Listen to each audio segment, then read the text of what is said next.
না, আমি একটু মুম্বাই যাচ্ছি, কারণ আপনারা জানেন মুকেশের ছেলের বিয়ে, এবং আমাকে বারবার আমন্ত্রণ জানিয়েছেন ওরা, যেহেতু বিশ্ব বাংলায় বারবার মুকেশজি আসেন বাংলার ডাকে আমন্ত্রণে, তাই সবাই যাচ্ছে। বাট আমি হয়তো যেতে পারতাম না, কিন্তু এতবার করে আমন্ত্রণ জানিয়েছেন যে একেবারে ছেলে থেকে শুরু করে নেতাজি থেকে শুরু করে মুম্বাই মুকেশজি থেকে শুরু করে বারবার, সেই জন্যই আমি যাচ্ছি। আমি কালকে উদ্ধব ঠাকরের সাথে একটা অ্যাপয়েন্টমেন্ট করেছি, রাজনৈতিক কথা হবে, কারণ অনেকদিন দেখা হয়নি ইলেকশনের পর। এবং শারদজির বাড়িতেও যাব, শারদ পাওয়ারের সাথেও আমি একটা অ্যাপয়েন্টমেন্ট করেছি, একটা 4টে আছে, একটা 5টা আছে। অখিলেশও কালকে গিয়ে পৌঁছবে, ওর সাথেও দেখা হলে হয়ে যেতে পারে, এখনও ঠিক হয়নি কখন কখন পৌঁছবে না পৌঁছবে। আমি কালকে তারপরে বিয়েতে অ্যাটেন্ড করে আমি পরশুদিন ফিরে চলে আসবো।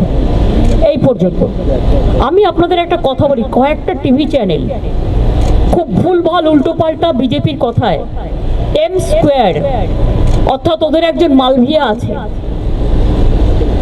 এম স্কোয়ার বলতে আমি কি বোঝাচ্ছি আপনারা বুঝে নিতে পারছেন।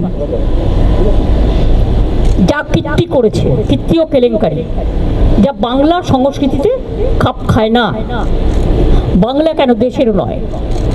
2021 সালের একটা ঘটনা নিয়ে কোনো একটা টিভি চ্যানেল, যদিও এটা মুকেশজির TV channel, I am sorry to say, এখানে আমি কোনো কম্প্রোমাইজ করি না।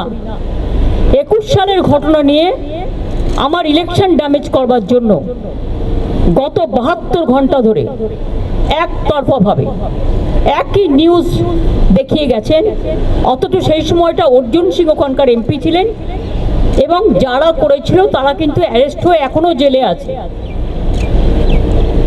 যেমন আমি আজকে একটা ঘটনা দেখলাম ভাইরাল করছে, রানীবাদে একজন মারা গেছে, সব মৃত্যুই দুর্ভাগ্যজনক। আমি খোঁজ নিয়েছি, নিয়ে জানতে পারলাম ওটা একটা ফ্যামিলি ম্যাটার, পার্সোনাল এনিমিটি, সেটাকেও ইট ইজ নাথিং পলিটিক্যাল। তাও পুলিশ যে অ্যাকশন নেয়, পুলিশ অ্যাকশন নেবে, এটা পুলিশের ডিউটি।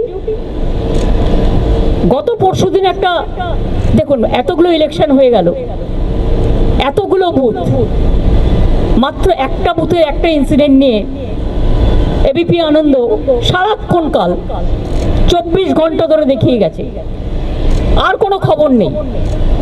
একটাই খবর, তৃণমূল দেখলেই জব্বর খবর।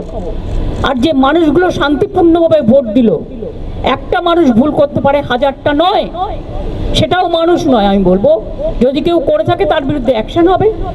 29 জন অ্যারেস্ট হয়েছে, চোখ নেই কান নেই, দেখতে পায় না। কয়েকটা টিভি চ্যানেল বাড়াবাড়ি করে উত্তেজনা চড়াচ্ছে, প্ররোচনামূলক বিবৃতির মাধ্যমে লোককে মিসলিড করছেন, ভুল বোঝাচ্ছেন, আর অপসংস্কৃতির কাণ্ডারি হয়ে এরা মোদি মিডিয়া হয়ে গেছে। আমি আপনাদের বলবো, আপনাদের কিছু ক্রস চেক করার থাকলে, নবান্ন তো আমাদের সবাই থাকে, আমরাও থাকি, আপনারা ক্রস চেক করে নিন, পুলিশের কাছে ক্রস চেক করে নিন যে অ্যাকচুয়াল কি ঘটনা ঘটেছে। এমনকি পুলিশ যখন বলছে, ইনফরমেশন দিচ্ছে, তখনও সেটাকে আপনারা ক্যারি করছেন না, just one sided news carry হচ্ছে। কারণ তা নাহলে বিজেপি আপনাদের ইনকাম ট্যাক্স রেড করবে, সিবিআই রেড করবে, ইডি রেড করবে। এটা দীর্ঘদিন চলতে পারে না। এটা আমি আপনাদের কাছে আবেদন জানাচ্ছি এখন। এরপর যদি আবেদনে কান না হয়, তখন আমি আইনের পথ দেখব। সরি, এটা আমায় বলতে আমি বাধ্য হলাম, তার কারণ ইলেকশনটাকে সামনে রেখে নিউজ 18-এর এই প্ল্যানটা ছিল, এবং ইলেকশনটাকে ড্যামেজ করার জন্য এবিপি আনন্দের এই প্ল্যানটা ছিল। আর কতগুলো টিভি চ্যানেল আছে যাদের নাম আমি করতে চাই না, নাম করলে কষ্ট লাগে, তাদের পাবলিসিটি হয়। আমি সরি, আমি তাদের বলতে চাই না। থ্যাংক ইউ, ভালো থাকবেন সকলে। আমার টাইম হয়ে গেছে, তাই আমি যাচ্ছি। সকলে সুস্থ থাকবেন, ভালো থাকবেন।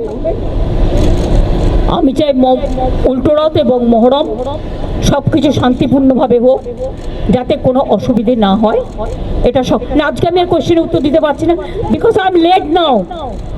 ব্যুরো রিপোর্ট, সোনারপুর বার্তা।